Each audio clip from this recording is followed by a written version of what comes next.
नमस्कार मित्र आणि मैत्रिणींनो, तुमचं स्वागत आहे प्राजक्ता व्हॉइस या चॅनलवर। आजच्या कथेचं नाव आहे दोघी। चला तर मग आजच्या कथेला सुरुवात करूयात। तिला जाग आली तेव्हा मध्यरात्र होती।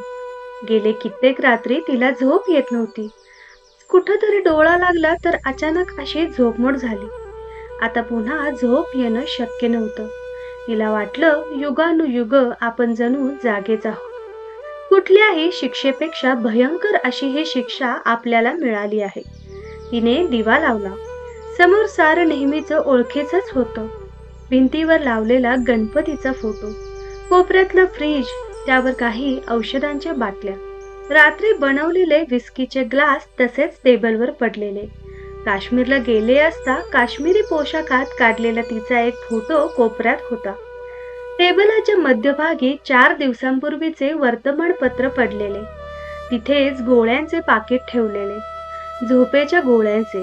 कालच चंद्याने आणले होते तिच्यासाठी, रात्री तिला शांत झोप लागावी म्हणून। मात्र तिने त्यातली एकही गोळी घेतली नव्हती। पाकिट तसंच गोळ्यांनी पूर्ण भरलेलं होतं। बाजूला हालचाल झाली म्हणून तिने नजर टाकली। पलंगावर पसरलेला चंद्या झोपेत कूस बदलत होता। झोपेत किती निरागस दिसत होता, एखाद्या 7-8 वर्षाच्या लोभस पोरासारखा। तिला हेवा वाटला धुंदावणाऱ्या त्याच्या तारुण्याचा, त्याच्या शांत निरागस बेखबर निद्रेचा। शांत निजलेल्या चंद्याचा झोपेतला निरागस छटेचा चेहरा पाहून एरवी त्याच्या बंदुकीतून धडाधड सुटणाऱ्या गोळ्यांनी कितीतरी निष्पाप माणसांचा जीव घेतला असेल हे सांगूनही कुणाला पटलं नसतं। शार्प शूटर चंद्या मायकल भाईच्या गँगसाठी काम करायचा। पोलीस आणि मायकल भाईचा हाडवैरी असलेल्या छोट्या साजनची माणसं सतत त्याच्या मागावर राहत त्याचा जीव घेण्यासाठी टपलेली असत। तिची नजर चंद्याच्या लोभस भासणाऱ्या चेहऱ्यावर खिळली। तिने त्याच्याजवळ जात त्याच्या राठ कुरळ्या काळ्या केसातून ममतेनं हात फिरवला। चंद्या जीव ओवाळून टाकायचा तिच्यावर। तिच्यापेक्षा वयानं लहान असूनही तिच्यावर विसंबून असायचा, आसुसलेला राहायचा तिच्या प्रेमासाठी, मायेसाठी। किती पुरणार आपण त्याला? तिने त्याला बऱ्याचदा म्हटलं देखील, मला आणि गुन्हेगारी जगाला दोघांनाही सोड, पुढे जा आयुष्यात, लग्न कर, संसार मांड स्वतःचा। तो फक्त गालात हसायचा, लहान बाळासारखा तिच्या मांडीवर डोकं घुसळायचा, म्हणायचा, करशील का माझ्याशी लग्न? संसाराचा डाव मांडशील माझ्या सोबतीने? ती निरुत्तर व्हायची। त्याच्या प्रश्नावर वेदनेची एक झाक तिच्या डोळ्यात जागायची। परतीच्या सगळ्या वाटा बंद झाल्यात। स्वतःच्या हाताने सगळे परतीचे दोर कापलेत मी, आता शक्य नाही। तो उसासे टाकत म्हणायचा। ती विचार करत असे, आपल्यासारखाच हा देखील वाट चुकलेला। परतीची वाट नाहीच दोघांच्याही नशिबात। असं म्हणतात, दुःखाचा एक समान धागा असलेले जीव नियती परस्परात बेमालूमपणे गुंतवते, त्यांना एकमेकांच्या जवळ आणते। आपले आणि चंद्याच्या बाबतीत हे सत्य नव्हतं काय? कितीतरी पुरुष आले तिच्या आयुष्यात, मात्र चंद्यासारखा जीव लावणारा दुसरा कोणी तिला भेटलाच नाही। तिनेही मुद्दामहून कुणात जीव गुंतवला नाही। जे होतं ते सगळं व्यवहाराच्या पातळीवर, मात्र चंद्यासोबतचं तिचं नातं व्यवहाराचं नव्हतं। ती खऱ्या अर्थानं त्याच्याशी रत होत होती, आसक्त होत होती, मनानं आणि शरीराने दोहोंनेही। त्याच्या चेहऱ्याकडे पाहता पाहता तिला आपली आई आठवली। परिस्थितीने गांजलेली पण जिवंत होती तोपर्यंत तिच्या डोक्यावर नभ बनून सावली धरणारी आई, नंतर आपल्यावर माया करणाऱ्या चंद्या एकमेवच। नाही, विसरलो आपण, ती स्वतःशी चुकली। दुधाच्या साईसारखं माया करणारं होतं अजून कुणीतरी। कोण? अरुण्य। हो, अरुण्यच। तिची आठवण येते। गेले काही दिवस तर तहानेने जीव तळमळावा तशी सतत तिची आठवण येते। ती पलंगावर निपचित पडून राहिली, डोळे टक्क उघडे ठेवून। तिला वाटलं आठवणी आपल्याला फार फार मागे खेचून नेतात। आयुष्यात ज्या वाटेवरून न थांबता धावायला सुरुवात केली, मागे वळून पाहावेसेही वाटलं नाही। ज्या आठवणी पुसाव्याशा वाटल्या त्या पुन्हा आपल्याला प्रारंभालाच नेऊन ठेवतात।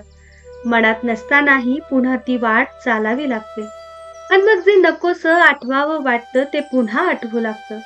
तिच्या आईला नेहमी वाटे आपल्या लेकीनं खूप शिकावं, स्वतःच्या पायावर खंबीरपणे उभं राहावं. तिच्या आईने पीटर भाईच्या वशिल्याने तिला सेंट मेरी हायस्कूलमध्ये प्रवेश मिळवून दिला. त्या शाळेत धनदांडग्यांची, राजकारण्यांची मुलं शिकत.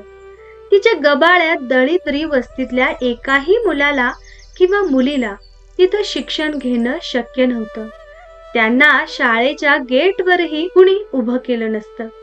तिला आठवलं, पीटर भाईने दिलेली चिठ्ठी जेव्हा शाळेच्या प्रिन्सिपॉलला आईने दाखवली तेव्हा खरं तर त्यांच्या कपाळावर आट्या पडल्या होत्या. मात्र पीटर भाईचा चिठ्ठीतला आदेश डावलण्याचं सामर्थ्य त्यांच्याजवळ निश्चित नव्हतं. प्रिन्सिपॉल चेहऱ्यावर खोटं हसू आणत म्हणाले होते, oh my little princess, welcome to our school. अशा रीतीने मग सेंट मेरी सारख्या कॉन्व्हेंट शाळेत तिच्या शिक्षणाचा श्री गणेशा झाला. पीटर भाई त्यांच्या वस्तीतला दादा होता. खून, मारामाऱ्या, खंडणी मागणे ह्या आणि अशाच अनेक गुन्ह्यांसाठी तो कुख्यात होता. त्याची स्वतःची टोळी होती. वस्तीत, शहरात त्याची दहशत होती. तिच्या शाळेचा, शिक्षणाचा सगळा खर्च पीटर भाई करायचा. आपल्यावर व आईवर पीटर भाई एवढा मेहरबान का आहे हे कळण्या इतपत तिचं वय नव्हतं. पीटर भाई जेव्हा कधीही चाळीत तिच्या घरी यायचा तेव्हा आप्पा तिला घेऊन तास 2 तास समुद्रावर फिरायला जायचे. पीटर भाईला चाळीत येताना पाहिलं की शेजाऱ्यांची दारं पटापट आतून बंद व्हायची. ती आप्पांकडे हट्ट करत म्हणायची, आईला पण सोबत घेऊया. तेव्हा तिचे कान पिळत आप्पा तिला पीटर भाईची भीती घालायचे. हळू आवाजात म्हणायचे, चुप रहा जरा वेळ. पीटर भाईकडे मोठा सुरा आहे. त्याने तो पोटात घुसवला तर आतडी बाहेर येतील. चल पळ लवकर. ती घाबरून जायची. मुकाटपणे आप्पांच्या हाताला धरून समुद्रावर जायची. कोपऱ्यावर वळताना पाहायची तर चाळीतल्या त्यांच्या खोलीची एकमेव खिडकी बंद झालेली असायची. पीटर भाई आपल्या घरी आल्यावर दार, खिडकी बंद करून आई घरी एकटीच का राहते ते तिला त्या वयात कधीच समजलं नाही. पीटर भाईकडे आईला एकटं सोडणाऱ्या आप्पांचा तिला राग यायचा. जेव्हा आप्पा आणि ती घरी परतायची तेव्हा पीटर भाई गेलेला असायचा. तिला आईचे डोळे लाल झालेले जाणवायचे. बहुतेक ती रडली असावी. आई आप्पांच्या मुठीत काही नोटा कोंबायची, तोंडाने पुटपुटायची. आप्पांचं तिच्या पुटपुटण्याकडे जराही लक्ष नसायचं. खुश झालेले आप्पा पैसे घेऊन पसार व्हायचे आणि मग कधीतरी रात्री डुलत डुलत त्यांची स्वारी घरी परतायची. ती खिडकीतून त्यांना पाहायची. आई दाराबाहेर त्यांचं वाढलेलं ताट आणि पाण्याचा तांब्या ठेवायची आणि घराचा दरवाजा बंद करून घ्यायची. त्यांचं अंथरूण देखील ती बाहेर टाकायची. रात्री कधीतरी आप्पा दार ठोठावत, पण आई दार कधीच उघडायची नाही. तिने आप्पांना घरातून आणि आपल्या हृदयातून केव्हाच हद्दपार केलं होतं. आई तिला कुशीत घेऊन झोपायची. आईचा पदर ओला झाल्याचा तिच्या गालांना कधीतरी जाणवायचं. ती आईला घट्ट मिठी मारायची. तिला वाटायचं ही रात्र कधीच सरू नये. रात्र सरली तर आईच्या कुसेपासून, मायेपासून आपण दुरावणार. तिला ते नको वाटायचं. एकदा शाळेतून घरी येत असताना तिनं पाहिलं की चाळीच्या भिंतीवर कुणीतरी खोडसाळपणे खडूने काहीतरी लिहून ठेवलं होतं. ती जवळ जाऊन वाचू लागली. 1 2 3 4 शेंबड्या उजूला बापच फार. तिने ते मोठ्यानं वाचलं. तिला त्याचा अर्थ लागला नाही, पण मागून आलेल्या आईने तिला ते वाचताना पाहून बखोटीला धरून घरात नेलं. पोतेर घेऊन भिंतीवरच लिहिलेलं आईनं पुसून टाकलं.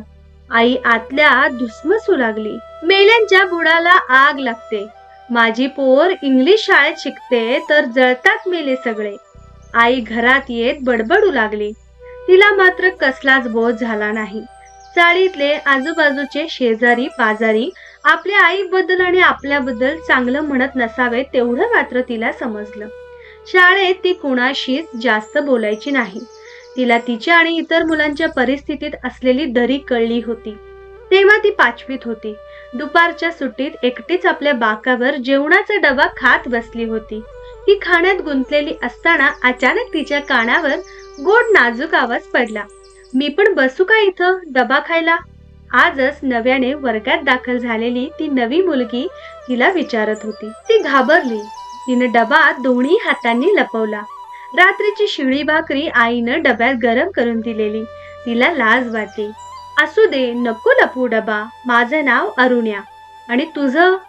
नव्या मुलीच्या चेहऱ्यावरची निरागस हास्यछटा पाहून ती स्वतःशीच हसली. आणि मग पुढे दोघींची घट्ट मैत्री रुजली. साईसारखी निरागस चेहऱ्याची अरुण्या तिची जीवाभावाची मैत्रीण झाली. दोघींच्याही घरची परिस्थिती पूर्णतः वेगळी होती.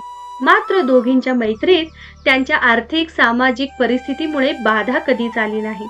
अरुण्याचे आई वडील दोघेही कॉलेजात शिकवायचे. कधीतरी तिला वाटायचं नको अरुण्याशी मैत्री. कुठं तिचं दुधाच्या साईसारखं आयुष्य न कुठं आपलं निखाऱ्याखालचं आयुष्य. कुठेच न जुळणारी आयुष्य आहे दोघींची. मात्र अरुण्याने कधीच तिला तिच्या परिस्थितीबद्दल विचारलं नाही. आपलं उच्च पातळीवरचं जीवनमान कधीच तिच्या दुबळ्या जीवनमानाशी तोललं नाही. दोघींचाही गळा सुरेल होता. अरुण्याला भविष्यात गायिका बनायची इच्छा होती. त्यासाठी ती मेहनतही घेत होती. दोघीही शाळेतल्या गायन स्पर्धेत नेहमीच पारितोषिक मिळवत. ती वाढत होती वयाने आणि शरीरानेही. मनात भावनांची आणि शरीरात संप्रेरकांची आंदोलनं सुरू झाली होती. शरीरात मनात नव्याने काहीतरी उमलू पाहत होतं. हल्ली पीटरबाईंचं घरी येणं थांबलं होतं. आईनेच त्याला रोखलं होतं. मात्र आईचं घराबाहेर जाणं वाढलं होतं. तिला काही गोष्टी कळू लागल्या होत्या. कानात काडी टाकून फिरवत बसलेले आप्पा नाक्यावर दिसले की तिचं मस्तक उकळायला लागे. लोकांचे हात पाहून भविष्य सांगायचा खोळा नाद त्यांना लागला होता. अमेरिका, आखाती संबंध, जागतिक राजकारण, भारताचं अर्थकारण, पवारांचे राजकारण, बाळासाहेबांचे हिंदुत्व असल्या भल्या मोठ्या ज्वलंत विषयांवर पानाच्या टपरीवर भाषण ठोकताना त्यांना पाहिलं की तिची कानशिलक गरम व्हायची. त्यांच्या मागे लोक त्यांची खिल्ली उडवत. त्यामुळे तर तिचा अजूनच संताप व्हायचा. 8वीत होती ती तेव्हा एके दिवशी शाळा लवकर सुटली तर ती आणि अरुण्या सोबतीने समुद्रावर फिरायला गेल्या. दोघींनीही भेळपुरी खाल्ली. वाळूत बसून खूप गप्पा मारल्या. घरी परतायचं म्हणून दोघी उठल्या तर बाजूच्या माडाच्या झाडाखाली हसण्याचा आवाज आला. म्हणून तिने वळून पाहिलं तर तिला धक्काच बसला. अरुण्या पुढे गेली. ती थोडी मागे राहून पाहू लागली. तिला काहीतरी ओळखीचं जाणवलं. आई, हो, आईच होती तिची ती. केस मोकळे सोडलेले, पदर वाऱ्यावर उडत होता तिचा. आणि बाजूचा पुरुष, हो तोच होता पीटरभाई. आईच्या मांडीवर डोकं ठेवून झोपलेला. आई त्याच्या केसातून प्रेमानं हात फिरवत होती. त्यांच्या गप्पा गोष्टी रंगलेल्या. मध्येच पीटरभाई आईचा हात स्वतःच्या हातात घेत होता. दोघांनाही आजूबाजूचं भान नव्हतं. एखाद्या नवथर तरुण तरुणीसारखं दोघे परस्परात गुंतले होते. शी, तिला घृणा वाटली. आईची, स्वतःची, स्वतःच्या शरीराची. चल लवकर, तिने अरुण्याला हाताला धरून खेचत नेलं. अरुण्याच्या दृष्टीस काही पडू नये म्हणून ती धडपड करू लागली. घरी जाण्याची तिची इच्छा जणू मेली होती. ती नगरपालिकेच्या बागेत बसून राहिली. अंधार पडल्यावर सिक्युरिटीने हटकल्यावर ती घराच्या दिशेने निघाली. चाळीच्या जिण्यात नख खात बसलेले आप्पा तिला दिसले. तिला त्यांच्यावर थुंकावंसं वाटलं. ती आत आली. आई आज जास्तच आनंदात दिसत होती. जणू काही घडलंच नाही आणि कुणी तिला पाहिलं नसेल ह्या आविर्भावात ती वागत होती. कोण लागतो ग पीटरभाई तुझा? कोण आहे तू त्याची? एखादा पेटता फटाका एखाद्याच्या समोर फेकावा तसा तिनं आई पुढे प्रश्न फेकला. आई दचकली. का असं विचारतेस? प्रश्न नको, उत्तर दे आधी. आई तिच्या जवळ आली. उत्तर पाहिजे तुला? जा आणि त्या बाहेर बसलेल्या तुझ्या हरामी बापाला विचार, कोण लागतो पीटरभाई माझा ते. आईचा आवाज वाढला. तिच्या डोळ्यात संताप आणि अश्रूंचं मिश्रण जमा झालं. ठेवलेली बाई आहे मी पीटरभाईची आणि तो बाहेर बसलाय ना तुझा बाप, तो दलाल आहे. हा भरलेला लाचार कुत्रा आहे पीटरभाईचा. कळलं आता तुला? पीटरभाईच्या आशीर्वादाने तुझं शिक्षण आणि घर चाललंय. हे लायकी आहे का आपली ते बघ आधी इंग्रजी शाळेत शिकण्याची. मला प्रश्न विचारतेस? एवढी मोठी झालीस तू. तिला वाटलं नको हे शिक्षण, नको ती जळत्या निखाऱ्यावरची आयुष्याची वाट. शील विकून इज्जत वेशीवर टांगून घेतलेलं शिक्षण नको आपल्याला. त्या प्रसंगानंतर ती हळूहळू आईपासून दुरावू लागली. अरुण्याच्या मैत्रीत जीव गुंतवू लागली.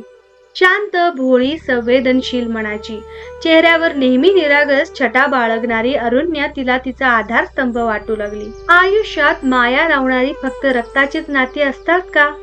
स्वतःच्या डब्यातल्या साजूक तुपाच्या पोळीचा हट्टाने घास भरवणारी अरुण्याची माया आईच्या मायेपेक्षा किंचितही कमी भरत नव्हती. शाळेचा प्रवास संपत आला होता दोघींचा. अरुण्याने गायनाचा वर्ग लावलेला. तिची इच्छा असूनही तिला गायन वर्गाची फी परवडली नव्हती. 10वीला दोघींनाही चांगले गुण पडले. यथासांग दोघींनीही एकाच कॉलेजात प्रवेश घेतला. पीटरभाईंच्या कृपेचा हात तिच्या डोक्यावर कायम होता. उमलत्या वयात अरुण्याची आणि तिची मैत्री अजूनच घट्ट होत होती. कॉलेजात गेल्यामुळं अभ्यासाचं प्रमाण वाढलं होतं. तरीही दोघी कॉलेज सुटल्यानंतर सिनेमा पाहायला जायच्या, समुद्रकिनारी भटकंती करायच्या.